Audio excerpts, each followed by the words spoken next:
ಲೈಫ್ನಲ್ಲಿ clarity ಇಲ್ವಾ? Confusion ಆಗ್ತಾ ಇದೆಯಾ? ಹಾಗಾದರೆ ಈ ವಿಡಿಯೋ ಖಂಡಿತ ನಿಮಗಾಗಿ ಸ್ನೇಹಿತರೆ.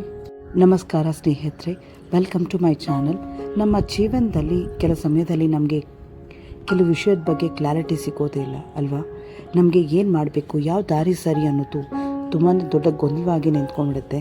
ಸೊ ಮನಸ್ಸಿನಲ್ಲಿ ತುಂಬಾ ಕನ್ಫ್ಯೂಷನ್ ಕ್ರಿಯೇಟ್ ಆಗುತ್ತೆ ಅಲ್ವಾ?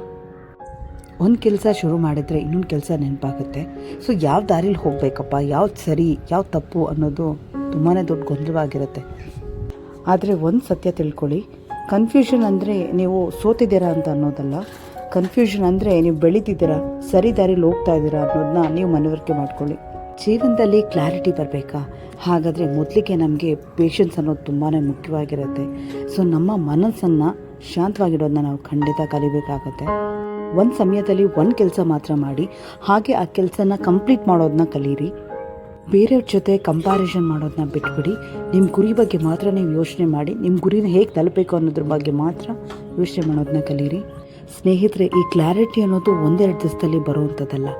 ಪ್ರಾಬ್ಲಮ್ ಬಂದಾಗ ಸಣ್ಣ ಸಣ್ಣ ಸ್ಟೆಪ್ ತೊಗೊಂಡು ಅದನ್ನು ರಿಸಾಲ್ವ್ ಮಾಡಿಕೊಂಡು ಹೋದಾಗಲೇ ನಿಮಗೆ ನಿಧಾನವಾಗಿ ಕ್ಲಾರಿಟಿ ಅನ್ನೋದು ನಿಮ್ಮ ಲೈಫಲ್ಲಿ ಬರುತ್ತೆ. ನಿಮ್ಮ ಲೈಫಲ್ಲಿ ಕ್ಲಾರಿಟಿ ಬರಬೇಕಾ? ಹಾಗಿದ್ರೆ ಪ್ರತಿನಿತ್ಯ ಈ ಒಂದು ಸಣ್ಣ ಅಭ್ಯಾಸನ ಮಾಡ್ಕೊಳ್ಳಿ. ಪ್ರತಿದಿನ ಬೆಳಗ್ಗೆ ಎದ್ದು ನಿಮಗೆ ನೀವೇ ಈ ಒಂದು ಸಣ್ಣ ಅಫರ್ಮೇಷನ್ ಹಾಕ್ಕೊಳ್ಳಿ. ಇವತ್ತು ನಾನು ಈ ಒಂದು ಒಳ್ಳೆ ಕೆಲಸ ಮಾಡ್ತೀನಿ, ಇದನ್ನು ಕಂಪ್ಲೀಷನ್ ಮಾಡ್ತೀನಿ ಅಂತ ನಿಮಗೆ ನೀವೇ ಸವಾಲು ಹಾಕ್ಕೊಳ್ಳಿ. ಆ ಈವ್ನಿಂಗ್ ಒಳಗಡೆ ನೀವು ಆ ಕೆಲಸನ ಮುಗಿಸಿದಾಗ ನಿಮ್ಮ ಮೇಲೆ ನಿಮಗೆ ಕಾನ್ಫಿಡೆನ್ಸ್ ಕೂಡ ಹೆಚ್ಚುತ್ತೆ. ಹಾಗೆ ಯಾವ ಕನ್ಫ್ಯೂಷನ್ ಕೂಡ ನಿಮಗೆ ಲೈಫಲ್ಲಿ ಇರೋದಿಲ್ಲ. ಕೊನೆಯದಾಗಿ ಒಂದು ಮಾತು ಹೇಳೋಕ್ಕೆ ಇಷ್ಟಪಡ್ತೀನಿ, clarity is not found, it is created ಅಲ್ವಾ? ನಾವು ನಮ್ಮ ಜೀವನಕ್ಕೆ ಕ್ಲಾರಿಟಿ ನಾವೇ ತೊಗೊಬೇಕು ಹೊರತು ಬೇರೆಯವ್ರಿಗೆ ಕೇಳೋ ಹಾಗಿಲ್ಲ.